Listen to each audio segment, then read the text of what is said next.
1, 2, 3, 4, 5, 6. Microphone test. 1, 2, 3, 4, 5, 6.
Good evening.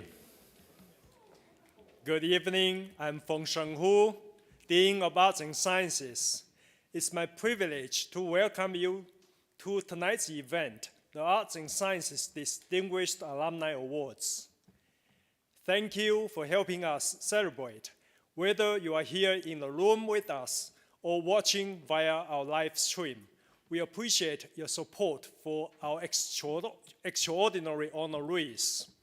Tonight, we will recognize an Early Career Achievement Award winner, 4 distinguished alumni, and a Dean's Medalist for their exemplary careers and continuing dedication to their alma mater, Arts and Sciences at Washington University. For those of you here in the room, if you look around, you'll notice several alumni in attendance wearing red ribbons. These signify that the wearer has been the recipient of an Arts and Sciences Distinguished Alumni Award or Dean's Medal in prior years. Would all of the previous recipients please rise?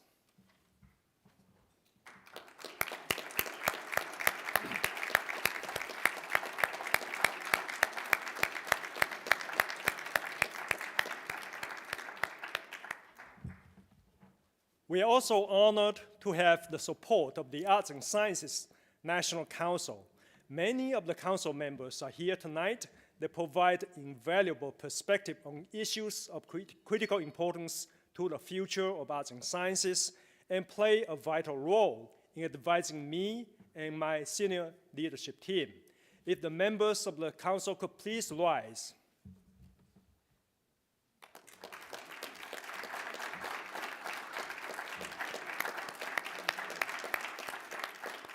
Thank you so much for your continued support and wise counseling.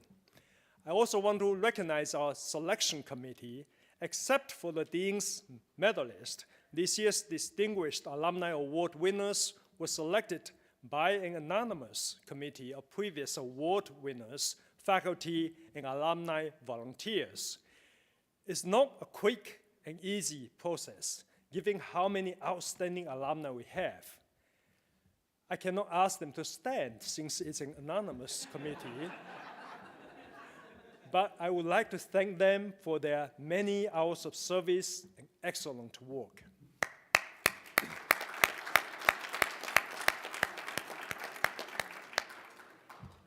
Now, tonight's awardees were originally scheduled to be recognized in the spring of 2020, 2 years ago, and they have been patiently waiting until it's safe enough to celebrate in person. Although the recipients were selected before I joined WashU in the summer of 2020, I am truly honored to hand them their awards tonight. I have had the pleasure of getting to know each of them over the past 2 years, and I'm just thrilled to finally introduce you to these highly distinguished members of our Arts and Sciences family. This year's recipients are remarkable individuals who truly represent the impact of a liberal arts education. Among them, they studied political science, English literature, French, mathematics, psychology, chemistry, and African American studies. They represent both the breadth and depth inherent to arts and sciences. Each of tonight's honorees has combined their education with personal experiences and incredible vision. And each has made outstanding contributions to their local communities and our global society. I hope you enjoy hearing their stories as much as I have. To the honorees' families, as well as friends who seem like family, thank you for supporting these outstanding members of our community. They would be the first to tell you that their achievements are not entirely their own, as they have had so much encouragement and support from you over the years.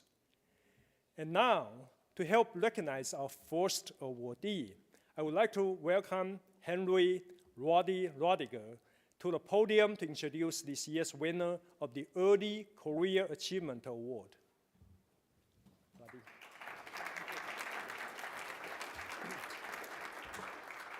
Thank you, Dean Hu, and good evening.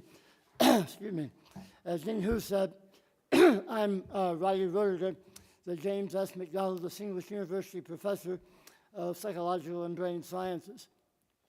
For the Early Career Achievement Award, the selection committee chooses a graduate 45 years of age or younger who has shown tremendous achievement in the early years of their career. I'm proud to announce that this year's Early Career Award goes to my former student and my now colleague, Christina Olsen. Christina couldn't be here tonight, and she's joining us this way and virtually. But some of her former professors and friends are here to celebrate. So on behalf of everyone in the room with me, congratulations, Christina, on your accomplishments on this well-deserved recognition. I grew up in a small town in central Illinois, and I ended up hearing first about WashU from my dad. I walk up those stairs right at the front of the university, and I just is exactly what I envision a university being like. I remember getting the letter and just screaming and being really excited that I had gotten in.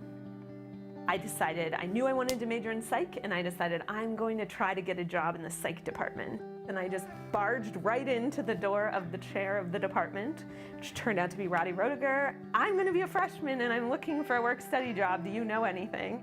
He was like, well, I hire someone to work in my lab. Do you want to do that? And I said, sure, that sounds great. And he sent me home with 2 articles to read. So I actually dove into research my first day on campus. That one coincidental thing that happened even before I started influenced my whole life. My most memorable moment is actually 9/11 happened when I was on campus. I had this moment of, what do I do? Where do I go? And in that moment, I was like, I go to my lab. We spent the day together just kind of looking over the news and being together and connecting. When I came to WashU, I thought I wanted to be a clinician. I spent all my time thinking about these other things, about race and inequality and doing research, and that's what I love. One of my very favorite professors was Roddy. He looked out for me, he helped me out when I was struggling. He really taught me to appreciate the science of psychological research, and I feel forever grateful. He's continued to be a mentor even today. The thing that got me really excited every day was thinking about these bigger social problems, these issues about race and inequality and gender.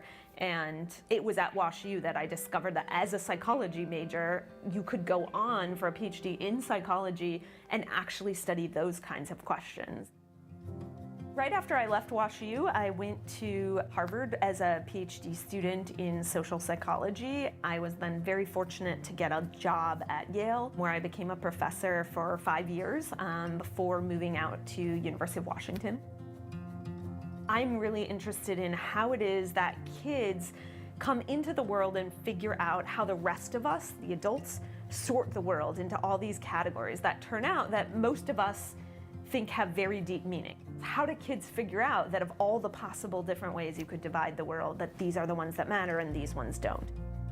I think the case of transgender kids is really interesting because it's a case where a kid is saying, I'm in this group, and the rest of the world around them is saying, no, you're not. You're in this other group. What are the implications for that child of feeling that something is true about themselves that everyone around them is insisting is not true?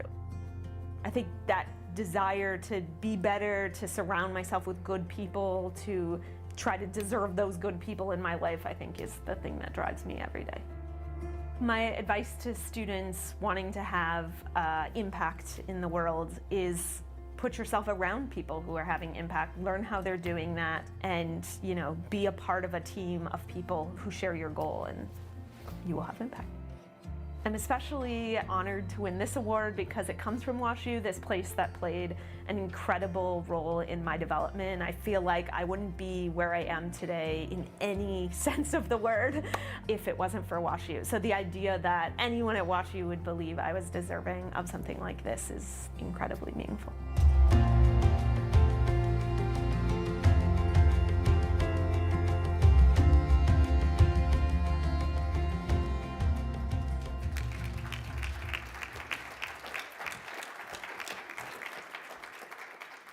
Good evening.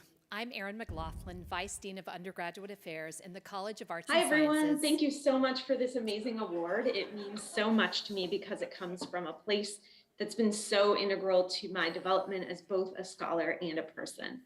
I remember the first time I got to see Wash U. It was the summer before my junior year of high school, and the sun was shining. It was just absolutely gorgeous. And my dad and I drove 3 hours to check it out. It was love at first sight. So a year and a half later, when I got that fat envelope welcoming me to campus, I was determined to find a way to go. So first thank you goes to the admissions office who let me in, and to the financial aid office who made it possible for me to attend my dream school. And I want to thank the people who made my experience there so memorable, setting me up for what I hope is a lifetime of success. First and foremost is Roddy. I had the absolute pleasure to land in front of Roddy's door the summer before my freshman year and spent 4 years almost every single day in the psychology department, most often in his lab. There's no world in which I was accepted to graduate school without his support, letters of recommendation, advice, and the opportunity to learn from him. Also in the psychology department, I had the absolute pleasure to take a methods class with Dr. Jeff Zox, who then introduced me to Alan Lambert, and the three of us wrote what would be my first ever publication. I learned how much I loved research from those three professors and their lab members, and they shifted my whole idea of what I wanted to do in my future.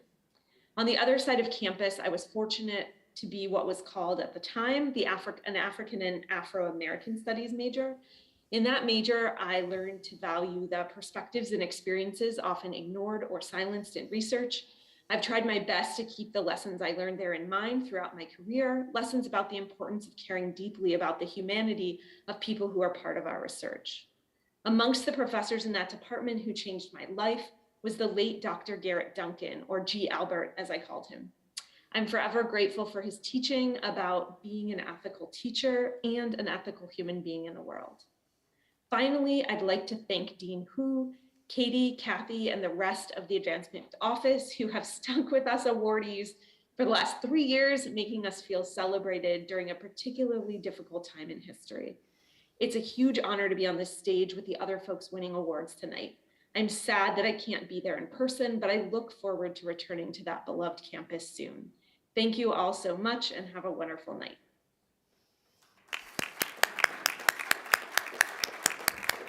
Okay, I think what I did was Zoom bomb her, so I'm sorry about that.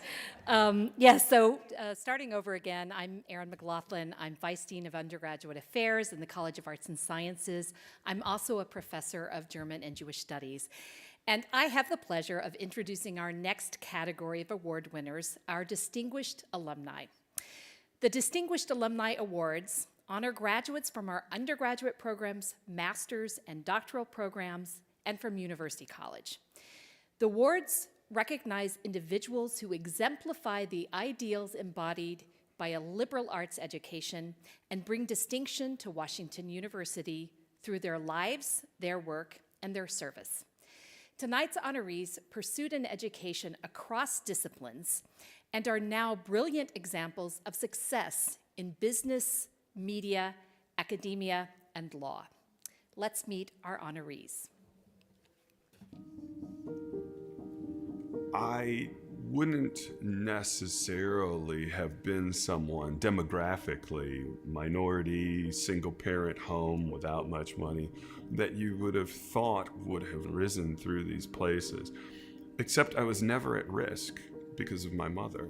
My mother was educated, my mother was involved, and really instilled in me a love of education. I initially attended the University of California, played football there. I hurt my knee, decided that I was going to strike out on my own, and spent 3 years doing construction. And then I was a policeman for about 8.5 years. During that time, I went back to school while I was working full-time.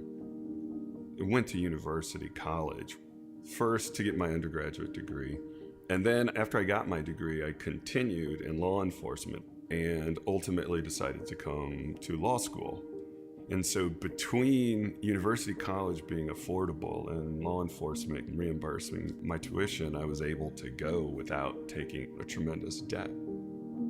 Going to the university gave me so much more curiosity and so many more interests that I'm still educating myself to this day. And I've taken that curiosity and been able to parlay it into the career that I have. You can't be a litigator without being curious. If you have a case of malpractice where someone's broken an arm and it didn't heal, you have to learn all of the bones in the arm, even if you're not that interested in science. Everything that I needed to know about how to progress in my career, I learned, from Joseph Campbell or the Iliad. How we value people, how we value their accomplishments or their contributions. Humans will always be humans, and that's what the liberal arts education does for you. It allows you to understand humanity. One of the best pieces of advice that I received in my entire life did come from a professor at Washington University. Bob Earlywine, my teacher, whenever we would have a block, would write on the chalkboard, "Start anywhere." And whatever question you had, he would just point to the board, "Start anywhere." And I think that is a piece of advice that extends beyond just certainly writing. That's what I did when I came to the university. I just started with what I had, and I'm continuing. Whenever I have a project, I just think to myself, start anywhere. And I find that you get done in record time, and you find yourself places you never thought you'd be. What drives me is trying to protect and help and nurture my family, my daughters, Beatrix and Victoria, and my wife Eve. They are my reason for being and my reason for working so hard and caring so much. This award is meaningful to me as someone who grew up 2 blocks from the university as a kid. I saw it as this castle on a hill, and maybe never quite knowing whether you would measure up. It makes me feel good because it makes me feel like I belong. I started as a night student, and so to have been embraced by the university that I always admired and looked up to is really gratifying.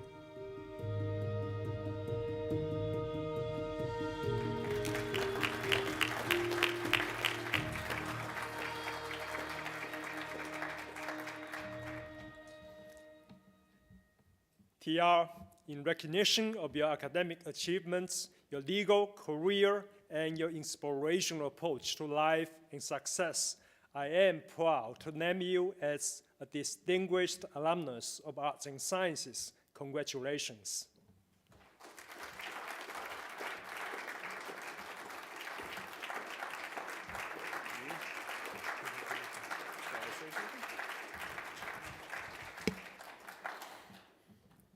Well, thank you all for being here, and thank everyone at the university for this celebration.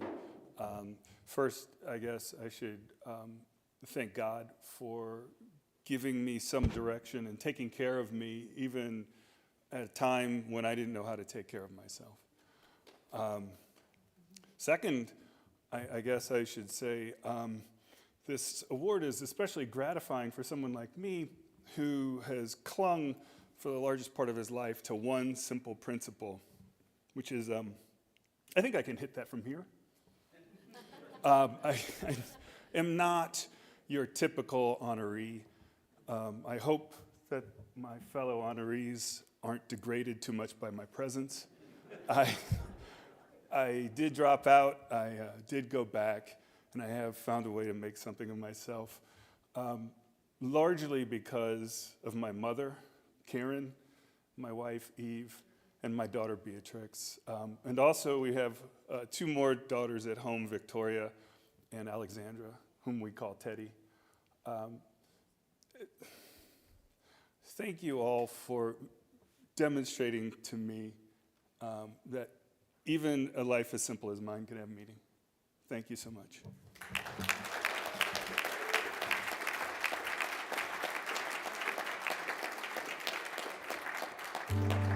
Growing up in St. Louis, you often don't think that Washington University would be your first choice because you dream of traveling to far-off, distant places. I thought, let me give WashU a chance, and from the moment I walked on campus at WashU to that very first class that I had, I knew it was the right place for me. I just loved it. I knew my passion was languages, so I ended up double majoring in French and English, and it was the best decision that I ever made. I had teachers that I fell in love with instantly, and it really fueled my passion for languages in a way that it created so many opportunities for me in my professional life. I knew I wanted to work in journalism, and particularly in broadcast news. Out of graduate school, I found a job in the local TV market as a producer of a bilingual television program called Aki. I did that for 2.5 years before getting my dream job, which was an entry-level producing job at Good Morning America in New York. Once I got a job in broadcast news and there were international stories overseas, I was the first to raise my hand, and I was the first to get the assignment to go overseas because I spoke those languages. I do think that WashU gave me the tools to do that simply by feeding and nurturing my passion for languages. I think the biggest challenge in my career has really been work-life balance.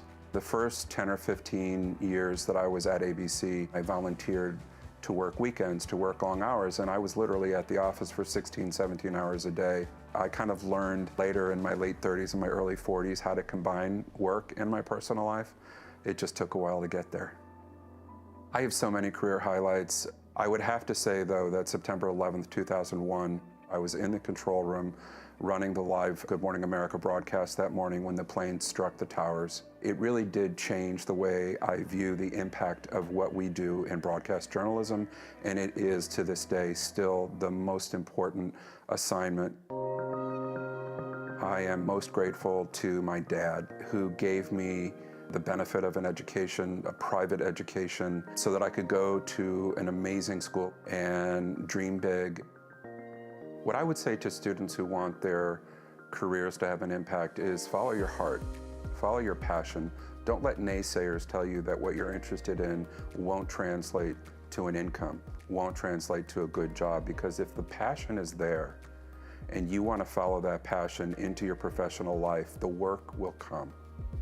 I'd like to thank my family, particularly my mother and my father and my siblings, my husband Anthony, and my kids, who understand the commitment that I've made in my professional life. I'm just very grateful that I have that kind of support.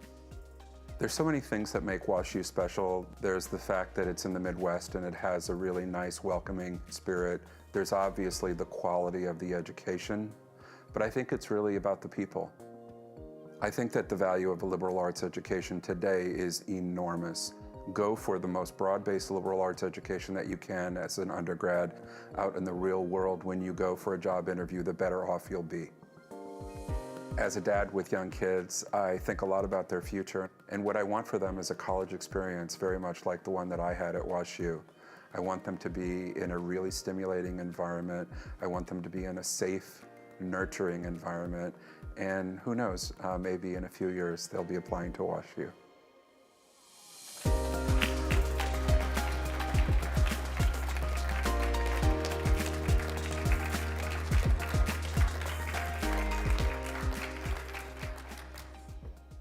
John, for your impressive achievements in media, your creativity, and your advocacy for education in the liberal arts, I am proud to recognize you as a distinguished alumnus of Arts and Sciences. Congratulations.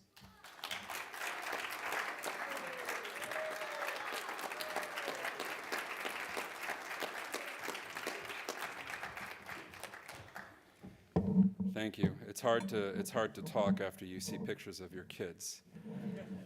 I want to thank Dean Hu. I want to thank the Alumni Relations team for including me in this distinguished group. It's an honor just to be mentioned alongside my fellow WashU grads tonight, all of my fellow WashU grads tonight. I also want to thank my family. I mentioned them up there, but I have a big entourage of family here. My parents, my stepmother, my stepsister, my niece, my siblings, of course, my husband Anthony, and my kids Francesca and AJ. You are everything. But most of all, I really want to say a very special thank you to my father, Dr. Ken Green. My dad is an amazing man. He grew up in U City, just a few blocks from here. And he gave me the priceless gift of education and the blessing of an adulthood without debt from college loans. Thank you, Dad. I love you.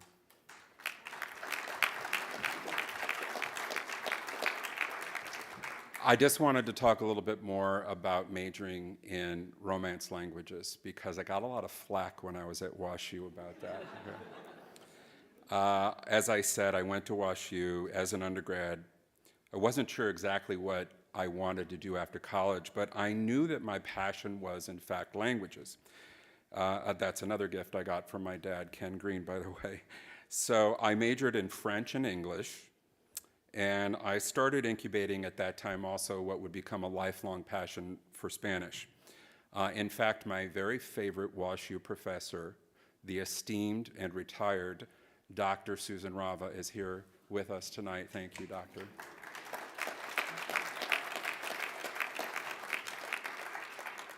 Professor Rava, I am so grateful for you. You are also my advisor, and you encouraged me to stick with my passion at a time when so many people were saying, John, French, Spanish, like, what is that going to do for you out in the real world? Don't you want a job don't you want to major in something that's going to make you a lot of money? But I didn't listen to those people. So here's the lesson. They alluded to it in that video, but flash forward less than 10 years after all those naysayers were picking on me. It was 1997. I'm a young writer-producer at Good Morning America. I'm working at ABC headquarters in New York City, and I get a call from my boss. He says, John, get to JFK, take the corporate credit card, get on the Concorde, and get to Paris.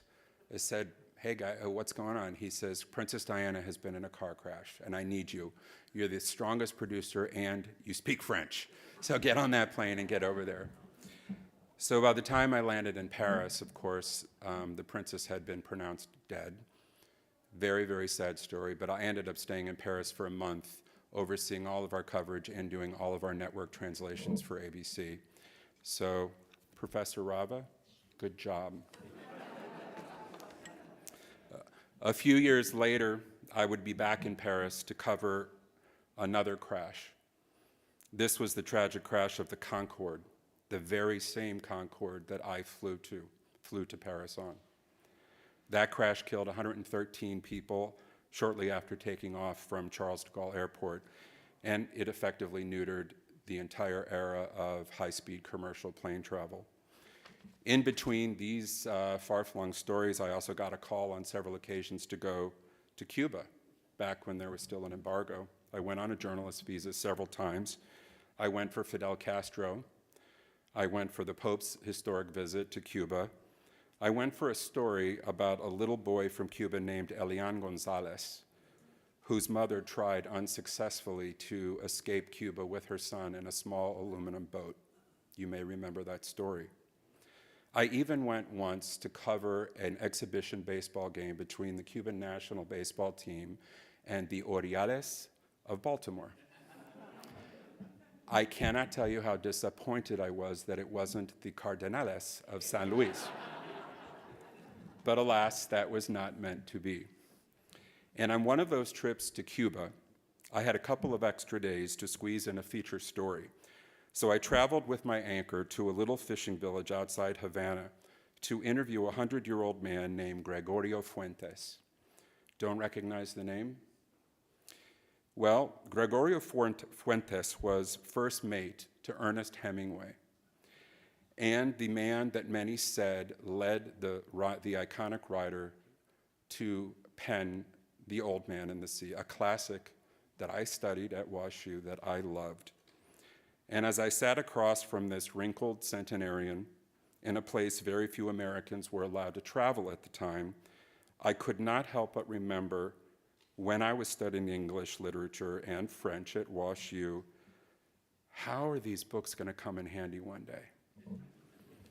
So I guess the lesson learned is that all roads lead back to WashU, right? Seriously though, the real message which I share to a lot of young people that I meet and that I mentor is that had I not followed my passion, which my father, Professor Rava, and WashU nurtured for me so well had I not remained steadfast to the idea of following that passion, and not just something that would guarantee me a high-paying job, I would never have had these opportunities, which I recount to my children, Francesca and AJ, all the time. And I probably would have been filled with regret my entire life. So I want to say a big thank you to WashU, the entire WashU community. Thank you for giving me the countless inspirations to commit to my passion and to thrive in my life. Being a WashU student, an alumni, and now a distinguished alumni is truly a gift that I cherish. Thank you.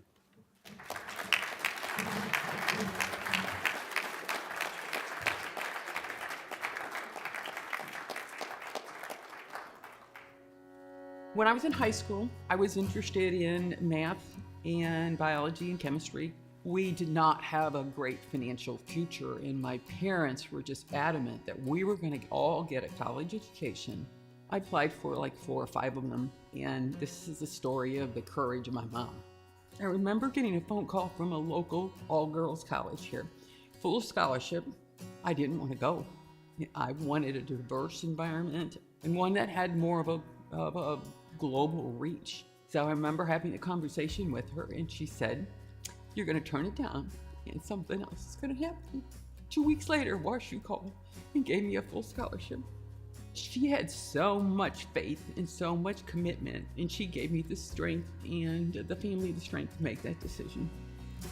The diversity of the campus was even more than what I thought. The one most important to me is I was married on campus at Graham Chapel, and my husband and I treasure that very much. Computer science was just beginning to start and be a real study. And then when I graduated, I got a job at McDonnell Douglas, starting off as a programmer. I liked programming, but what I really liked about it was the solutions. You designed something and you created it, and then it helped people.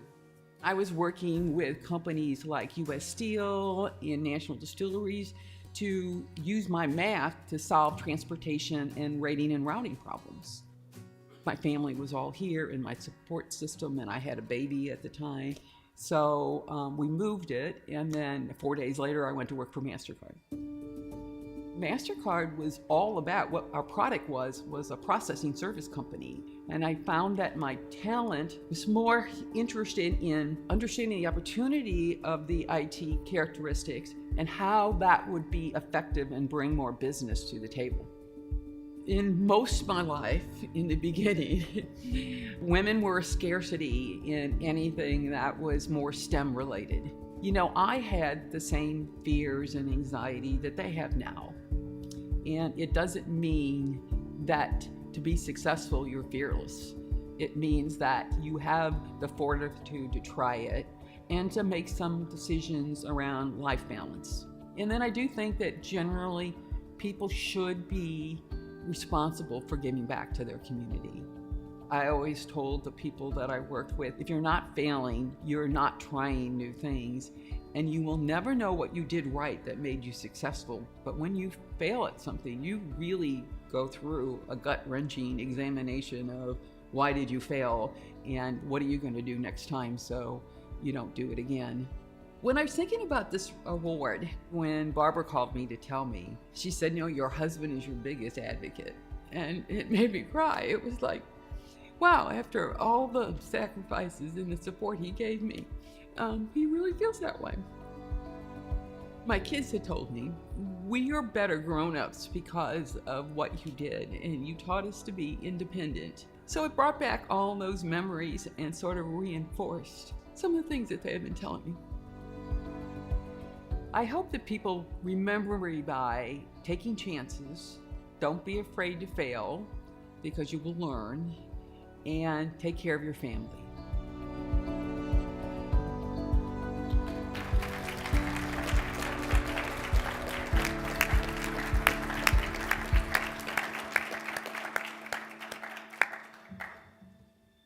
John, in recognition of your outstanding work in global technology and operations leadership, and for your efforts to support diversity in STEM, I am proud to recognize you as a distinguished alumna of Arts and Sciences. Congratulations.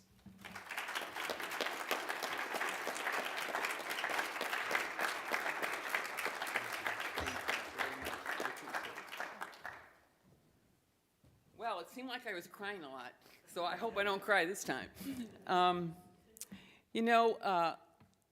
It's amazing. The older you get, the more you realize there are certain forces when you're growing up that make major impacts to your life. And a lot of us feel the impacts of my parents, their parents. And I heard this one time, and I thought it was so true. I wish my parents were here to witness this. And my father would have been so proud, and my mother would have believed it. So, and it's true. It's amazing when you have supportive parents, what you can do. And it's amazing what a broad education can give you, to give you the adventures in your life, willing to take risks, because the life is, the possibilities are endless.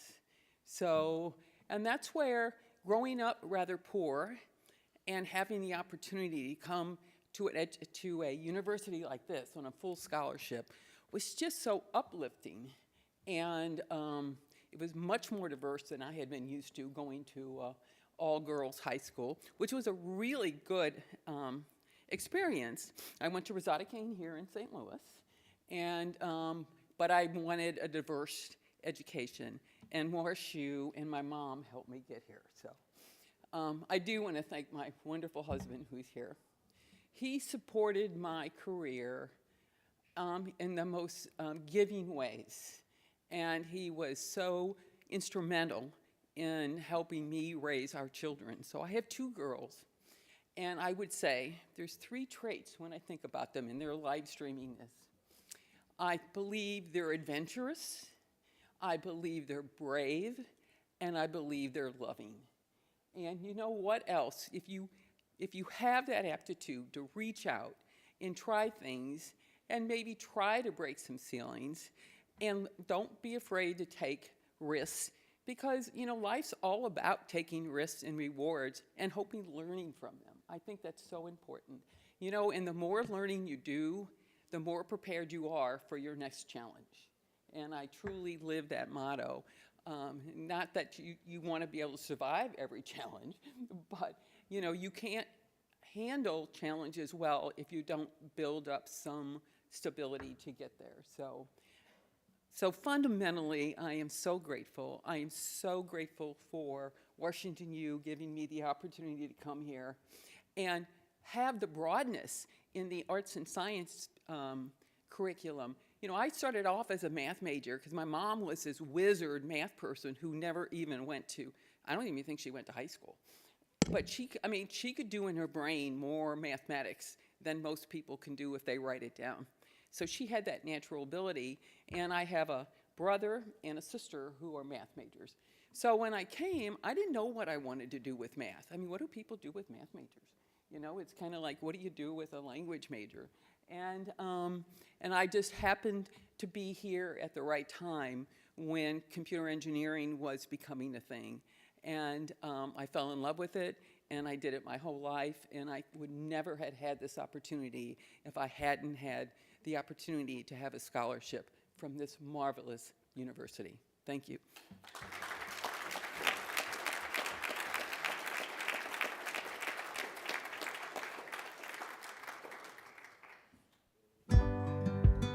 I started my academic career actually at a small historically black college in Memphis.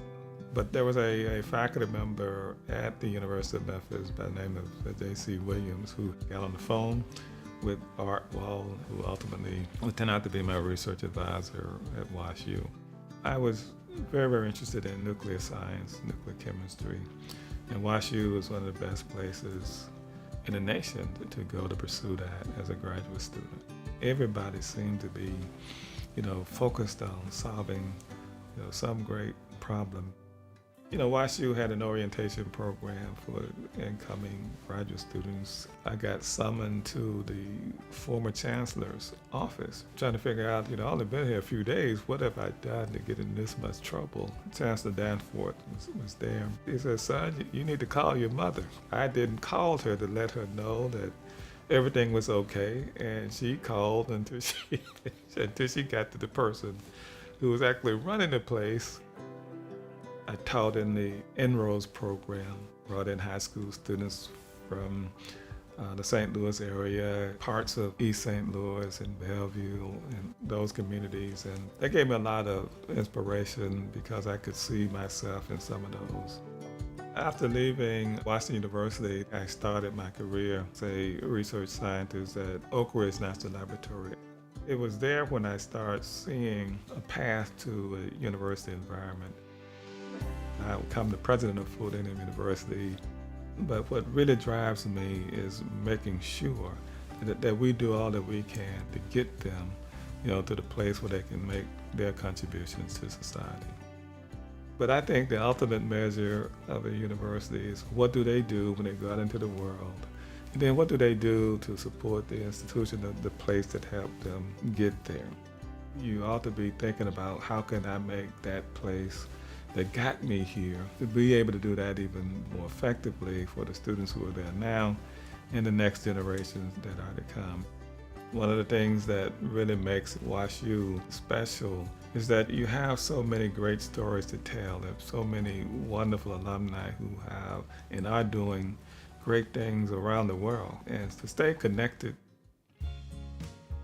I'm quite honored to be the recipient of this award because knowing the quality and caliber of the many students who were there when I was there and who have come and gone, for me to be selected makes me feel extremely honored, and it's something that I will cherish.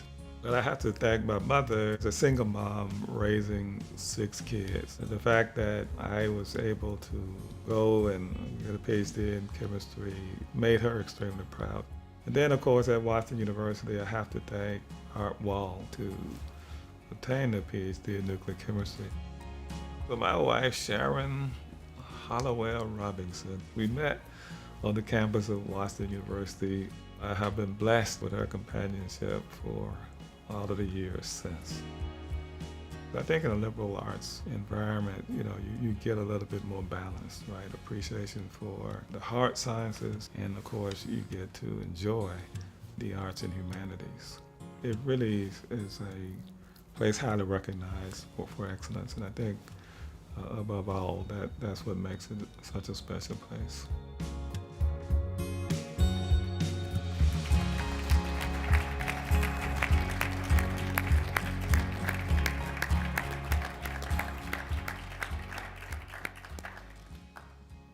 Larry, for your distinguished career in research and higher education, and for your devotion to helping young people reach their full potential. I am delighted to name you as an Arts and Sciences Distinguished Alumnus. Congratulations.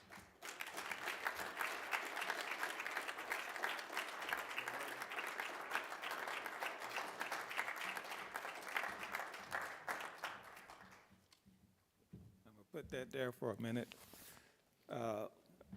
The first question we all need to answer is, how in the world, there are young people here, did Larry Robinson get here in the first place? It's really an amazing story, and I've shared some of that in that video, but there's a lot more to it. So let me just tell you how humbled I am to be here, because I am in very good company with these honorees this evening, and I see pieces of their story, as part of my own journey, as a human being, even before coming to Washington University. So I want to thank you, Dean Hu, and the committee, the anonymous committee, the secret committee, for bestowing upon me this extremely high honor.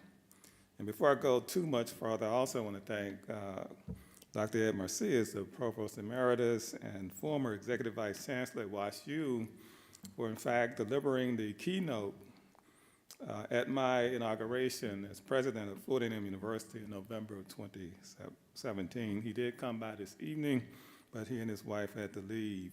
Dr. Marcius, like myself, is a nuclear/radiochemist. In fact, he served on my dissertation committee in 1984. And it's sort of been, perhaps we would call it today, a virtual mentor over the years.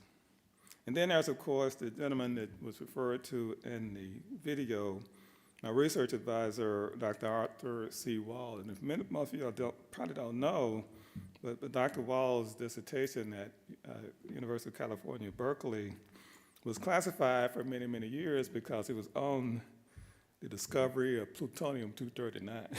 And so I was in a great, tradition of scientists who had solved some fantastic problems, and so I found the right place. But I had no idea that at some point I would stand before such an illustrious group of people here at Washington University to receive this award. I am truly honored, truly honored. But my story started before WashU, as I alluded to earlier. I did have a profound interest in nuclear science. That's just another way of saying I was a weird guy, very weird guy. But we didn't have many reactors, cyclotrons, accelerators, and in the part of Memphis that I grew up in, okay? The term radiochemistry and nuclear chemistry were just as foreign as cul-de-sac and 401k. Although I do remember one day a gentleman came through the neighborhood trying to sell a neutron generator. Now, the nuclear chemists in the room and the physicists, they know what I'm talking about. He must have sold it because when I saw the truck leaving, it was empty, so he sold it to somebody. So let me tell you who he must have sold it to. The part of this story about my mother that y'all don't know is that she called every office on this campus, right, looking for her son because she knew her son was well-trained. He had good sense enough to call his mother, right? Because he was on an airplane for the first time in his life, that long 30-minute flight from Memphis, Tennessee. So he knew to call his mother. So something bad had to happen to him. And this WashU place, she didn't quite feel comfortable with. So I can just imagine what she told someone during those phone calls. She's probably said to somebody, "Tell me now what y'all done to my boy,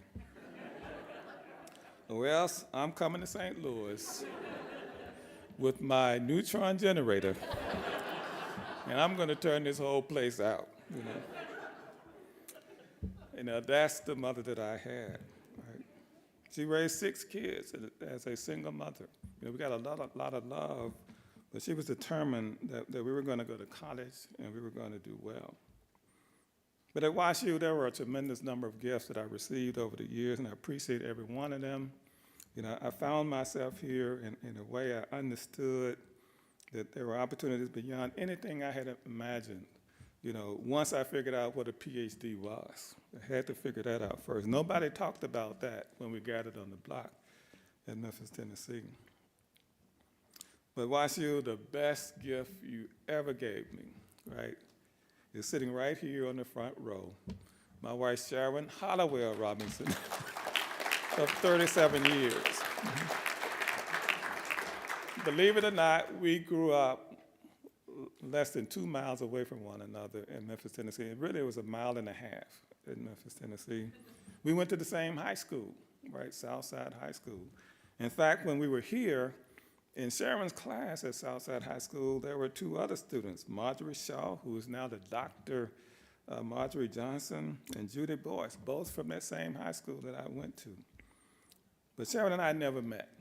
Her church was right up the street from my house.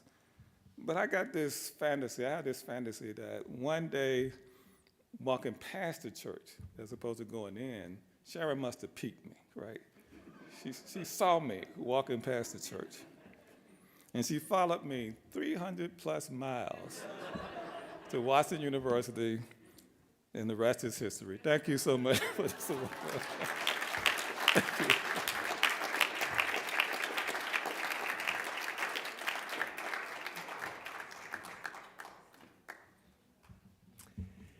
Thank you, Tia, John, and Larry for sharing your stories and perspectives with all of us tonight. And now it's my pleasure to introduce the Dean's Metalist.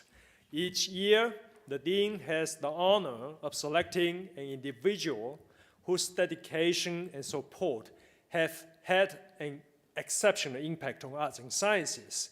And before I arrived at WashU, Dean Barbara Shaw, who unfortunately could not be here tonight, selected Gail Jackson as the Dean's Medalist. And you'll hear in the video why Barbara believes Gail is so deserving of this prestigious award. I have had the pleasure of getting to know Gail myself, and I can see without a doubt that she is exceptional. She has led a brilliant career in the international energy sector, and she has invested in the students and faculty of arts and sciences in many inspiring ways. I hope you enjoy her story as much as I have. I studied political science and international politics in my undergraduate education. I knew I wanted to continue in graduate work, and I went to the Johns Hopkins School of Advanced International Studies in Washington. But then I married a man who took a job in St. Louis, so I chose Washington University. My most memorable experience was when I achieved the award of several fellowships that enabled me to pay for the research for my doctoral dissertation. WashU gave me the resources and the tools for a lifelong journey that has been immensely gratifying. When it came to the reality of pursuing an academic career, I decided that I would be better able to mesh my husband's geographic location with my career. I was made a very nice offer by Ralston Purina. I was asked to do a political risk analysis on Panama. The CEO of the company said, "Gail, I think from now on the federal government is going to be involved in managing energy usage. Would you be interested in helping us set up our first corporate energy department?" So I said yes, and that's what got me launched into the energy sector. There were very few women in the energy sector when I first got into it. I was offered a very interesting position as Director of Corporate Strategic Planning at Peabody. It was considered bad luck for women to go into the coal mines in Europe. I remember one gentleman who worked for British Steel, and when I came into his office, I was there to tell him about the metallurgical coal that Peabody could offer. And right up front he said, "I don't deal with women." So I said, "Oh, all right, well, let me find out at least what your needs are in terms of quality and specifications, and we'll go from there." So you would find ways to work around these things. She's a member of our National Council, and she served on a number of different committees in arts and sciences. And she's been able, in a very calm, quiet way, to get people together and to really move the committee along. We're both interested in developing basic science research for the nation's good, and we're also interested in identifying really outstanding young scientific scholars and helping them in their future. This award is deeply meaningful because it's an affirmation of everything that I first learned at Washington University. It's also especially meaningful to have that affirmation come from Dean Scholl. I have found the liberal arts education to be so rewarding. It creates a richness throughout your life that is invaluable, and a humility of our comparatively small place in the greater cosmos. When I think about the people whom I owe a debt of gratitude, of course there are my parents, of course there's my extended family, but above all, my husband, He brought a center of calm to my life, which enabled me to go out into the world, but I always knew that there was a center of peace and support and love that I would come home to. So I'm most grateful to him for putting that in my life.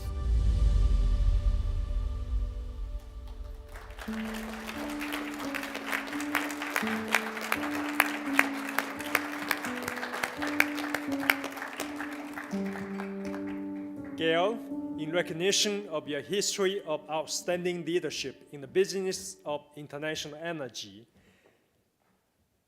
it's my pleasure to, and I'm reading the teleprompter incorrectly, sorry.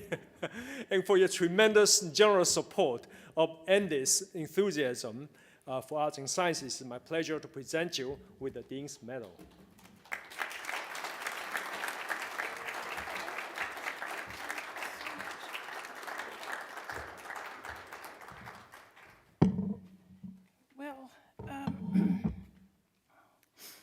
I've become acutely aware that I'm the only thing that stands between you and dinner. So that gives me a certain leverage and a certain vulnerability. You could all just abandon me and walk out to the table for dinner. Since I made such a point of the value of humility, I'm going to err on the side of vulnerability and be as short as I can.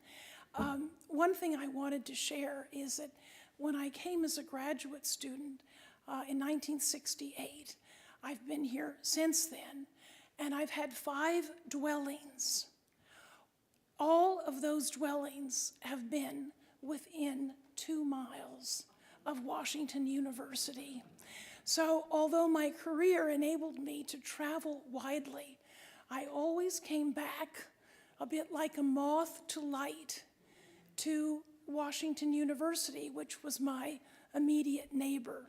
And it was really the center of my intellectual solar system.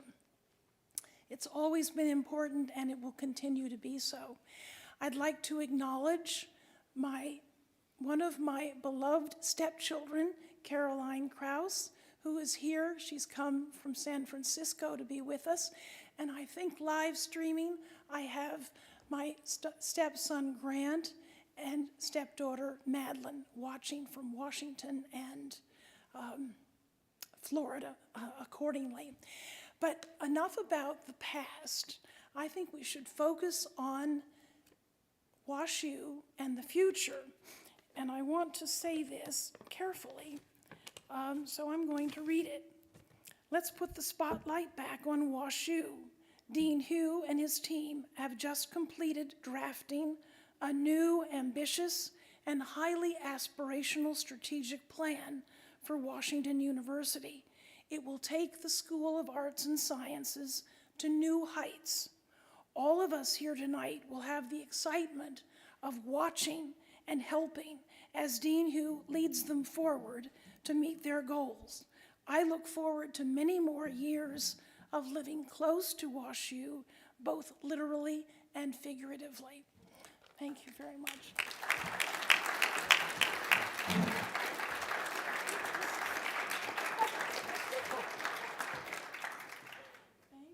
All right, this is the correct one. Right, this is a special one. Gail, my apologies. No apologies at all.